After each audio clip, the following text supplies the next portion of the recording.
So, Mhm. hi, and welcome to Poetry Passages. I'm Clifford Rames, and I'm so excited to introduce my next guest today, Jane Hilberry. Hi, Jane.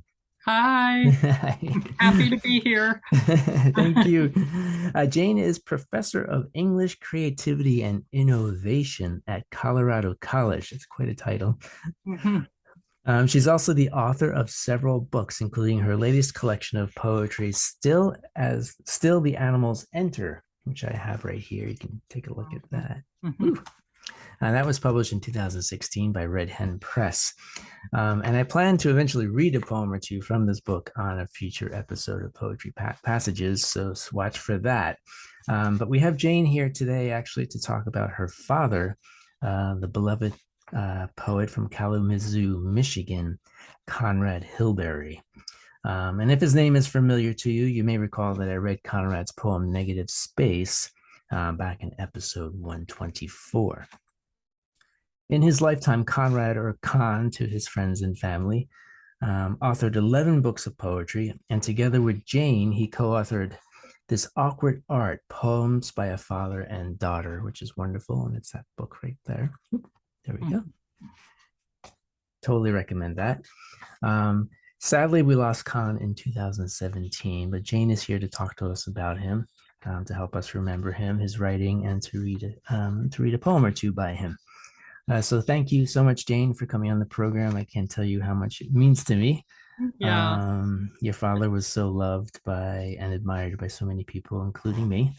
mm, People who appreciate great poetry, and your father was a great poet. So thank thank you. you, thank Yeah, you for doing this. yeah. It's nice to have an occasion to talk about his work. Yeah, keep the Mhm. memory alive. Yeah. So can we just like start with the basics and tell us about your Sure. dad, who he was, what made him tick, and kind of what your how your relationship with him was.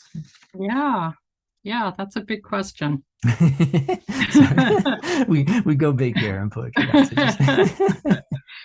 Well, my dad, it was funny. I was just rereading an essay that he wrote about his life and his work, and Mhm. he described himself this way. He said, "I myself am Midwestern, Protestant, German English, and white, which is to say, orderly, reticent, hardworking, and inclined to feel guilty about everything."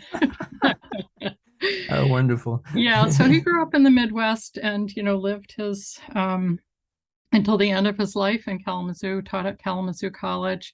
And he was a very, very committed teacher and a very gifted teacher. And that was a huge part of his life. And I think a huge part of his legacy as well as his Mm, poems.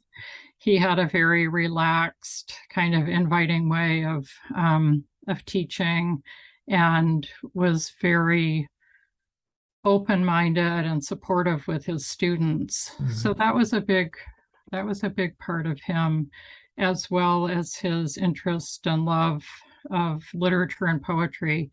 He started out studying 16th century poetry, 16th and 17th century oh, poetry, um, and then began writing. He would have said a little bit later in life than maybe some other people, but um, yeah, and so he wrote just in a quiet, sort of unassuming way for um, his whole professional career. He wasn't someone who felt very comfortable promoting himself. And, I think the people who do know his work really admire and appreciate it. Um, and I think that he, he didn't ever push uh, to have a sort of a really big reputation. I think Jack Riddle called him, what was it, like an internationally unknown poet. good old Yeah, Jack. Good old Jack. yeah, Yeah. yeah. Well, so And yeah, go ahead. no, go. I mean, it's so true what you're saying because whenever I mention Conrad Hilberry to someone or read about him somewhere, inevitably I hear about how kind he was and about how much he was loved and respected by folks, not only in the poetry world but everywhere. But Mhm, especially his students and peer poets who just speak so fondly of him and mhm, his quiet sort of kindness and quiet. sort of way of um, making an impact on the world. Yeah. Uh-huh. Yeah. So Yeah. does that ring true to you? Yes, that's very true. I mean, he had a really goofy sense of humor. He It mostly took the form of him like noticing something, like he would see something that struck him as funny, and it would just he had this kind of appreciation for the oddball things, in life. If someone would say something or someone was dressed in an absurd way, and he had sort of no patience for pretentiousness. So if anything looked pretentious to him, he thought that was pretty funny. So he had a really lively sense of humor and a big kind of laugh that would crack open a room. Um, so that was definitely a big dimension of uh, his personality. Yeah, Nothing better yeah. than a good laugh. Right. Yeah, Yeah. and some of that humor does come through in some of his poetry, and I Yes. talk about that a Uh-huh. little bit later. Some of the playfulness in the poetry. Yes. Um, I was Mhm. going to ask you about your dad's poetry in a minute, but first I wanted to, if I may, at this moment, Mhm. if you're ready, to read a short poem to get us started, and it's a little ditty called "Boy Riding a Bicycle Backwards," and it's from his collection called Rust, right here, published in 1974. So we're going back a bit. Yeah. Um, but I'll read the poem and then we can talk about it because I think this kind of gets to a little bit of what you were saying. Boy riding a bicycle backwards. Perched on the handlebars, you're living backwards, pedaling the wrong way. Pulling left for a right turn, you are writing a crooked poem from the bottom up, not even turning to see where it will start. Mhm. So there, I don't know what it is about that poem, but it just fascinates me. By the way, I wanted to show you something. This Yeah. book is signed. Ah, I don't know if you can see that, to a Linda. to Linda. I I don't don't know know who who that Linda. would have been. I December don't know. December 2nd, 1976, in Kalamazoo, for Linda, affectionately, Con. I don't know who that would be. Well, I don't know who Linda is either, but her loss Could is my gain. could I'm so could grateful this could book be made its way to me. could be Linda Paston. I know she came and visited Kalamazoo Oh yeah, he College. was friends with Linda Paston. And Oh yeah, that time frame would have been right, but that's purely speculation. I don't really know. right, right. So this Mhm. poem is kind of a mirror reflection of itself, and it's kind of that same brand of playfulness, inverted playfulness, that he employed later in Negative Space, the poem I read, Mhm. Mhm. poetry passages earlier. What's your take on this poem, and how it Well, reflects a part of? just what we were just talking about, he probably saw a boy riding a bicycle backwards. I mean, again, that's speculation, but I could see him seeing that and being just like so amused by it. Mm-hmm. And then thinking through the mechanics of it, right? Like if you're sitting on the handlebars, you have to pedal backwards, you have to turn left if you want to go right, and you can't see where you're going, right? If you're riding a bicycle backwards, you're Right, riding into something that you can't see. So I feel like then the poem becomes this metaphor for writing a poem, right? You're writing a crooked poem from the bottom up, right, and that sort of thing about writing a poem where you can't see where you're going when you're no, writing a poem either, right? You don't know what's going to happen, but it's inverted there too, not even right, turning to see. Instead of to see where it'll end, you're not turning to see where it'll start. right. So I just feel like it's got a lot packed into There's a lot of packed into a a few few lines. lines Yeah, there. Yeah. And he's just totally taking pleasure in either this actual site or the idea of a boy riding about bicycle mm-hmm. backwards. I could just see that as something that would really strike him. Yeah. It's a pretty Uh, early poem from 1974. I yeah. mean, Yeah. Yeah. that's going Yeah. back a bit. Uh-huh. How, do you think his poetry style changed over the years? Very much Very so. much so. Yeah, Yeah. yeah. Yeah. Yeah. He talked about in this essay that I was just rereading, he talked about how, his father had a woodworking shop, and that for him, writing poems in the beginning was sort of like that. It was sort of like making something and almost treating words as objects. And that the people he admired were the really fine craftspeople, like Richard Wilbur was one of his, the people that, a contemporary and someone he really admired. Again, can I read you a little bit of what he said about Yeah, this? absolutely. Because I think it's really nice. He said, my father had a woodworking shop in the basement, and my brother, who later became an architect, was good at making things. Almost everyone I know is handy at some craft, but I've always been clumsy enough so that the effort seems out of proportion to the results.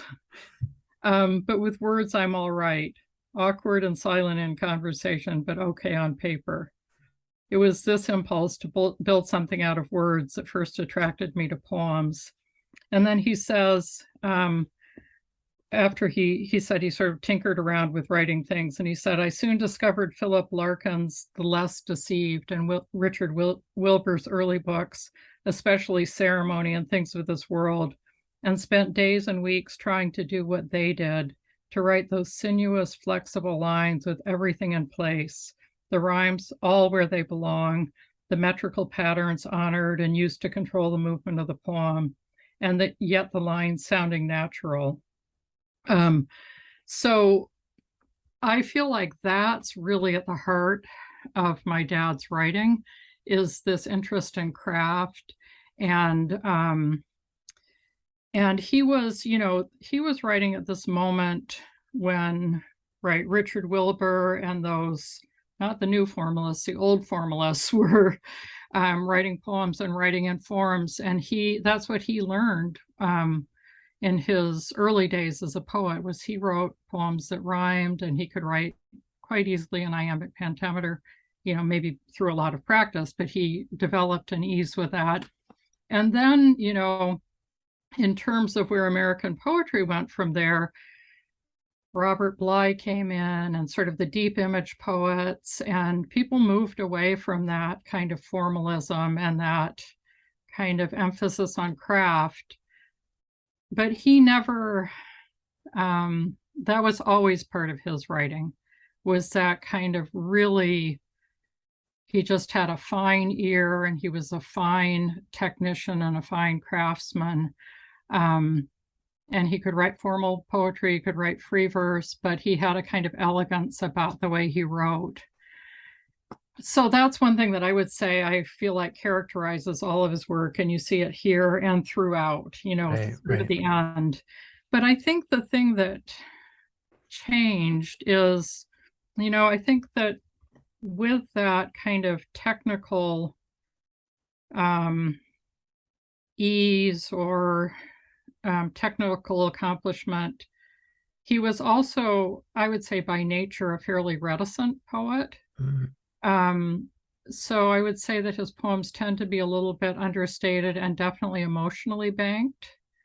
And I think that part of his challenge in his life was to become more personal and more open and more forthcoming throughout the course of his career, which he did.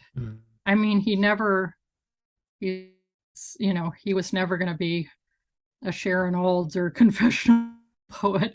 I kind of went more in that direction, probably in reaction to his restraint. But I do think that over the course of his career, he married that technical expertise with a little bit more openness. And the other thing that I would say is that he was always interested in sort of the things that are just strange and mysterious and inexplicable, and the way our lives put us into situations that we don't have mastery over, really. Right. So I think part of he spent a lot of time, he and my mother spent a lot of time in Mexico. And I think part of the attraction to that was that it was a culture where there just was more sort of wildness and more elements of life that were ungoverned. And so I think he had an attraction to that kind of balanced out his carefulness and control as a technician. Right. I remember a poem, I think it was called Christmas in Mexico or something like Right. that. Yeah. Uh-huh. I Yeah. remember Uh-huh. Yeah. I like that poem. Yeah. Yeah. Well, yeah, you talked about form and your dad's, he did experiment a lot with forms and then he Hmm. seemed to really like the Villanelle. Yes. Um, and I know you have a poem that's a Villanelle that you would like Right. to read. Yeah. Yes. Would you Yes. like to Yes. just go dive into that now? I will dive into that. Yeah. So this is from his last book, which is called Until the Full Moon Has Its Say. And the book has either 4 or 5 villanelles in it. And just for people who are not familiar with this form, I'll say a little bit about it. Please. Yeah. The form that came from French, it was originally a French form. And it's a really challenging form in English. It's a lot easier to rhyme in French than it is Mhm. in English, apparently, I'm told. And so this is a form that has, I want to say 29 lines. I'd have to count, but I think it's 29 lines. But there are only 2 rhymes. So there are only 2 rhyme sounds that occur. So it's in 3-line stanzas, and in each stanza, the first and the third line rhyme with each other, and that rhyme continues for the first and third lines of all the stanzas down to the last 2 lines. And then the center lines of all those stanzas rhyme with each other. So in this case of this poem, one of the rhymes is do, through, hue, blue, you, through, into, to, etc. And the inside rhyme is rise, enterprise, vaporize, size, lies, eyes. So it's often written in iambic pentameter, as in this case. And there's a very specific pattern of the lines repeating. So the first line of the poem becomes the last line of the second and fourth stanzas, and the second to last line of the poem. And the third line of the poem becomes the last line of the third and fifth stanzas, and the last line of the poem. So it's very, very Not highly easy. Yeah. prescribed, let's put Right. it that way. But what I would say about it is that, and again, this is talking about that sort of expertise that my dad has, is that I hope that when I read it, you won't just hear the form and you don't hear the rhymes screaming at you, that partly by making the sentences run over the ends of the lines and varying the repetition of the lines, he makes it sound much more natural. So you don't just like pick it up and say, oh my God, this is a villanelle, and all you can hear is the form of the villanelle. The rhyme Hopefully you scheme. can Yeah. hear something else as Right. well. Okay, so that's a lot of explanation, but Thank you. here's a poem. Yeah. Virginia Night. Virginia Night. Okay. Virginia night with stars, not much to do, but lose the path and watch Orion rise. It's supposed to be a comet coming through. When sun is up, we feel obliged to hew some timber, show some enterprise. Then comes Virginia night, the deepest blue. One fist of stars is faintly clear when you look somewhere else. Then they vanish, vaporize like the promised comet that's not passing through. The dipper spills its emptiness into my cup. No need. My pitcher's twice that size. Virginia night and stars, they drink it too. Solitude and night may help me brew the juice to freshen memory, what lies just out of reach, a comet passing through. Some lovely lives have vanished, 1 or 2, their shadows on the walk, their arms, their eyes. The night, the stars, they've done what they can do. There might still be a comet passing through. Lovely. Yeah, I love that line. The dipper spills its emptiness into my cup. No need. My pitcher's twice that size. right. He has his own emptiness. Yeah, Yeah. Wonderful. yeah. I Thank feel you. like this is a poem that's, it was written late in his life, and it's kind of balanced on this moment of memory, which feels Mm, to be kind of out of reach and kind of vanishing. And he did lose his memory later in his life. right. And still some sense of some prospect there might still be a comet Mm, passing through. But just, that last stanza I just think is so beautiful and moving. Some lovely moving. lives have vanished, one or two. Yeah. It's just an odd and kind of slightly abstract way to talk Hmm. about those, human personal losses. Right, right. Yeah, Yeah, there's certainly a melancholy that's kind of woven definitely. throughout. Yeah. Yeah, Well, yeah. well, thank you for reading that. And from what I count, it's 19 lines, right? I think you said 29. Oh, yeah, Yeah, yeah. yeah. I couldn't. Three, Thank six, you. 9, 12, 15, and plus 4. It's 19. Thank you. Thank you for doing the math. I can't. It's my anal self. I have to. Something um, that ends with nine. something that ends with 9. Well, Yeah. I have to ask you because you had mentioned in order to prepare for this chat that you Hmm. obviously you revisited your dad's work and took a kind of deep dive to reacquaint Hmm. yourself with his catalog. And so I was just curious and for fun, did you make any discoveries or find any Oh, surprises when you took that journey? yeah, it made me miss him.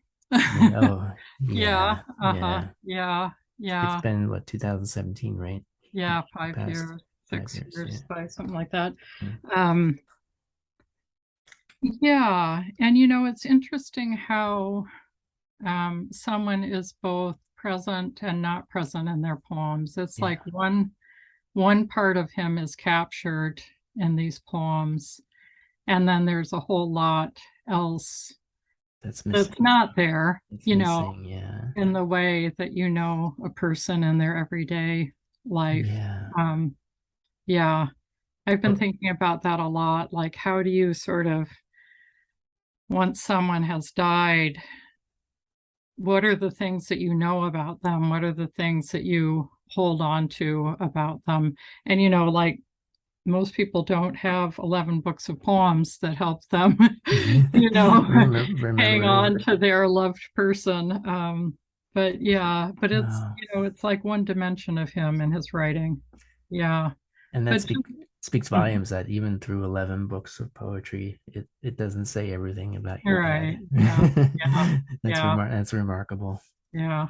Um, so what was it like growing up with your dad? I mean, he was a Mm, poet, but other than a poet, I mean, you probably saw him writing, or did he seclude yeah. himself away, or did he write at the kitchen table, or Yeah. what was it like growing up with a poet? Good question. Yeah. So, when I was about 14, I think, I started writing poems. Mm, And I think, in retrospect, I wouldn't have said this at the time, but in retrospect, I think I did that as a way of connecting with my dad and what he loved, and maybe as a way of knowing him hmm. better. Um, Now my younger sister went the opposite direction, and she's like, I hate poetry. She's like, be happy to never hear a poem again. So I took one route and she took another, Wow. but then, I had a class in a high school class in creative writing, and I had a very good teacher. Some people in Kalamazoo will know him, John Bennett. And I started writing poems, and it was difficult because, I felt like I should be able to write like my dad or something. When I was 14, I knew nothing. But what my dad did was he started showing me his poems that he was working on when I was about that age because I was interested. It wasn't like he foisted them on me or something, but, I Right. had expressed interest. And so he would like show me what he was writing and say, well, what do you think about this? Like, what should I change? You know, Oh, as if this 15-year-old kid is going to know anything about that. But it took me inside that way of thinking about poetry, right? It mm. got me thinking about craft, and I'd say, like, oh, maybe you shouldn't repeat this word, or, Yeah. maybe you should break the line in a different place or something. I'm sure that they were very mild suggestions, but it got me to think really as a poet about poetry, and to see that poetry is something that's malleable, and Yeah, yeah. that it's something that you work with until it hits a spot where you feel like it's where you want it to be. um, And so did you share your work with him? and I showed Yeah. him my poems. And he was very, very supportive, very encouraging. So often we would, and the other thing that I did was when he was preparing for a class, I would often sit with him and read whatever it was that the students were going to read the next day. If they were going to read John Donne or something, we'd look at the John Donne poems and talk about what he was going to discuss with the students. Yeah. Um, so yeah, and that was usually in the kitchen after dinner. Hmm. We had this kitchen table, and he he would always sit in this chair and tilt back. And anyone who knew him knew that you were always like afraid he was about to fall over. Um, so yeah, we'd sit in the kitchen and talk about poetry often. Oh. Um, but yeah, he did kind of sequester himself. He had teaching was demanding, but he would often, after dinner, he had an office upstairs in the house for a while, and later he moved downstairs into the Mhm. basement, but he would just kind of disappear and go work on poems. Right, right. Um, Oh, yeah, so he didn't make a production about it, but he worked really consistently even when he had a very demanding mhm. teaching Wow. teaching load. Yeah. Well, I bet you have some really wonderful memories, and thank you Yeah, I for feel very sharing a little bit. lucky. Yeah. Yeah, I feel lucky in that way. Yeah, I learned a lot. I got a good education. Yeah. Well, I was struck by a blurb that Diane Seuss wrote on the back of Until the Full Moon Has Its Say. And I wanted Hmm. to read it and then talk to you about it because it was fascinating. Yeah. For me, it was a fascinating blurb. And for folks out there, as you know, Diane Seuss just won the 2022 Pulitzer Prize for poetry. So she says that in this masterful collection, limbs have been stripped of flesh and foliage, leaving us poems of wood, of bone. The sky is hung on a bare branched oak. Birdsong has been winnowed down. No tune, no timing, just the metallic rasp. What persists is the form itself, the villanelle, its rhymes, and the teeter-tottering iambs becoming a frame for memory, even as it slips from the speaker's grasp. What endures is poetry. Poetry lasts. Mm-hmm. So you know Diane, and Hmm. does she come close to hitting something on the head here with Yeah. your dad's Yeah, poetry? definitely. Yeah. Definitely. And I think with that book in particular, that there Hmm. is something kind of Right. stripped down. And This was a collection from later in his life when. yeah, I actually put the collection together. He had the poems, but he wasn't really, you know, at that point able, I think, to think about how to put together a book. Yeah. So I put the book together and, worked with Wayne State to get it published. Mm, Um, but yeah, there is that kind of um, more sort of immediacy of feeling, and a sense of things being stripped away and right. vanishing, I think, in that Right. book. And Uh-huh. you had mentioned earlier that sort of a minimalism in your dad's poetry, often kind of just Mhm. barely like scratching the surface of something and leaving a lot left Yes. to the Uh-huh. imagination. Yes. Yeah. Uh-huh. Yeah. Yeah. And Hmm. yeah, in terms of Diane, I mean, she will speak on this more eloquently than I will. But one thing I would say is that um, I feel like she and my dad had a mutual influence on each other. That she was someone who by nature is just like wildly imaginative, and you know um the images just flow, and she's very much at home with kind of strangeness, and kind of an abundance of language and imagery. And again, my dad by nature, as he said, is more like orderly, reticent, hardworking Protestant, right? So for him, the formal part of poetry came very naturally, that more restrained side. And for Di, I think that um, wilder, um, more profuse kind of side came naturally. And I think that by studying with him, she became more comfortable and came to see more the value of form. And I think that that she really gave him permission to be a little wilder too. I think he loved her as a person and her poetry. And I think he was really attracted to those qualities that she had that were not so accessible in him. For him, yeah, yeah, Oh, yeah. mhm. So was she one of his students at some point? Yeah, yeah, yeah. She was, yeah. She, they met when she was in high school and he judged a poetry contest in Okay. Niles, Michigan that she had won. Oh, And wow. so he met her then, and they started to correspond, and he helped her get into Kalamazoo College and was just, I think he must have seen her talent right from the start, which Yeah, probably was hard to miss, you know.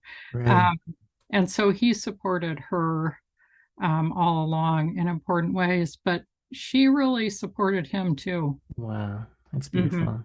Yeah, Hmm. Well, I don't know. Should we go to a poem now, or I sure. did one? Yeah, okay. I selected one to read, and if you'd like me to read it, or you can read it, Yeah, you can read it. can go either way. You sure? Yeah. It's a poem called "Waning Moon," which I love this poem. It's out of this book called "The Fingernail of Luck." Um, and I'll read it, and then we can talk about it. But I wanted to mention there's a mention of a Nash in this poem, which kind Yeah. of jumped out at me, and I actually had to look it up because I knew it vaguely familiar. It was a I car. looked it up too right Yeah, before we talked. Yeah. yeah. I kind of thought it was a car, but I wasn't sure, so I had to look it up. And yeah, it was a compact car. It was like one of the Uh-huh. first compact cars ever made in Yeah. America in the 1950s at the time of the behemoths, the Hmm. giant sedans, and had a very distinctive round shape. Didn't last very long though. I think they only produced Is it that for like right? 5 or 6 years. Yeah. Uh-huh. Anyway, waning moon. I rise at midnight when the first sleep staggers into dream, later and lesser. In a week, I become the dark.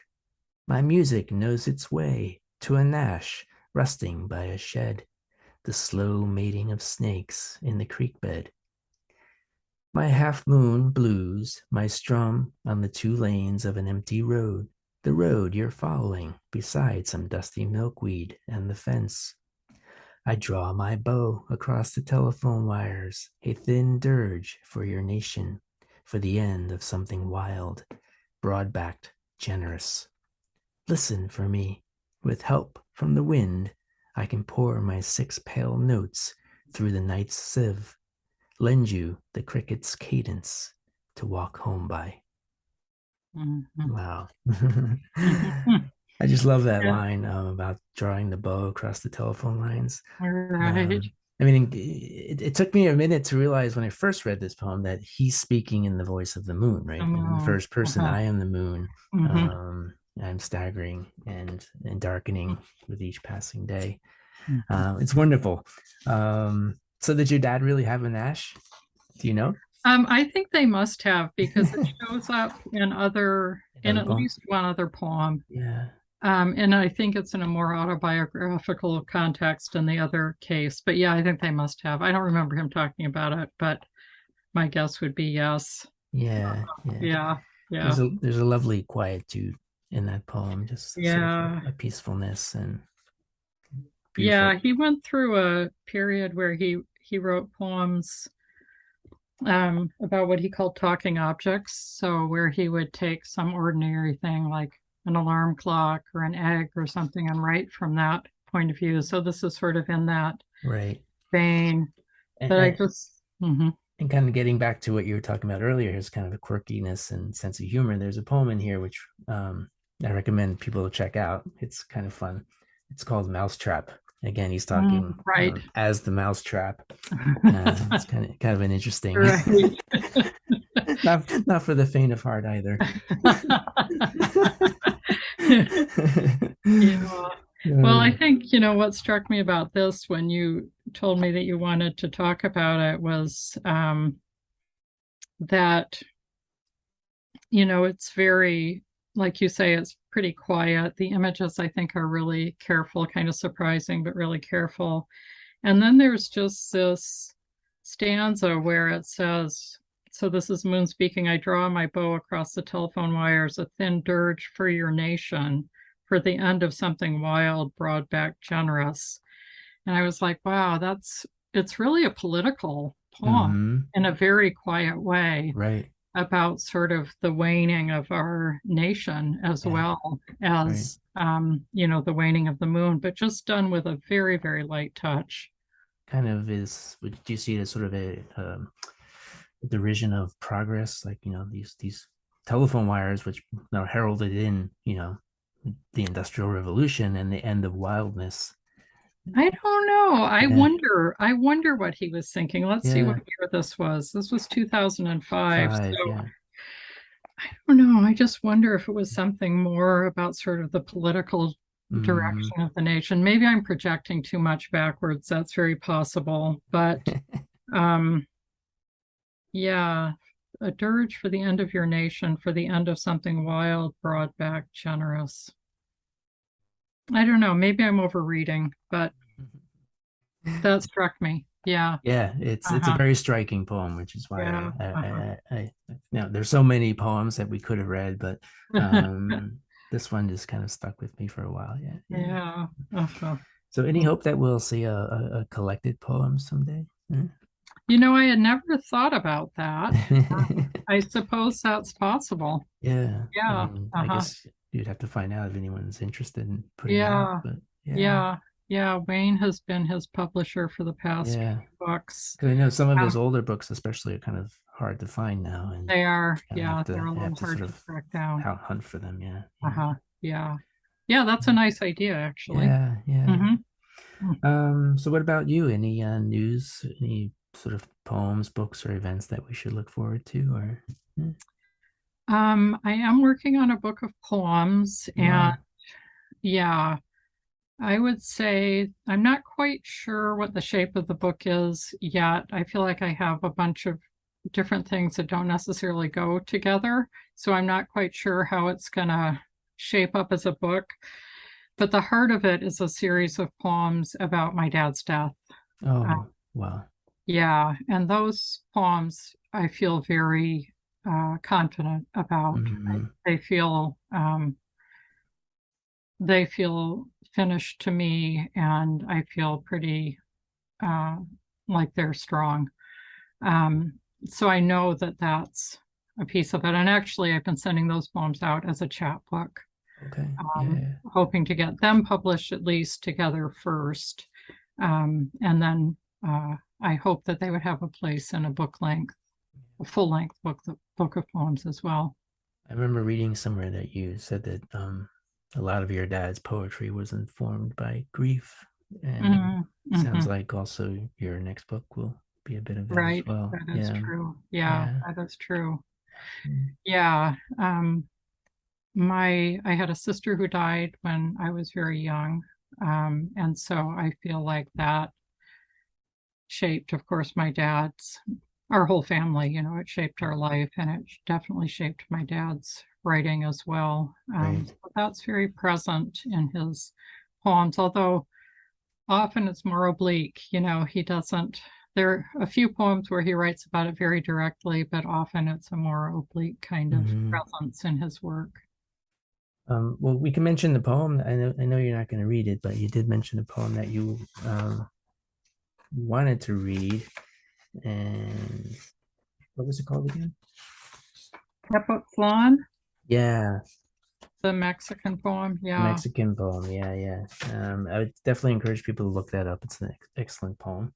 Yeah. It comes out of player piano Air piano. right Uh-huh. there. Yeah, Yeah. and it's called Tepa. How did you pronounce it? Tepa. Epatzlan is how I would say it, but Yeah, I'm not yeah, a Spanish speaker in my yeah, family, yeah. so I might be wrong about that. Right there.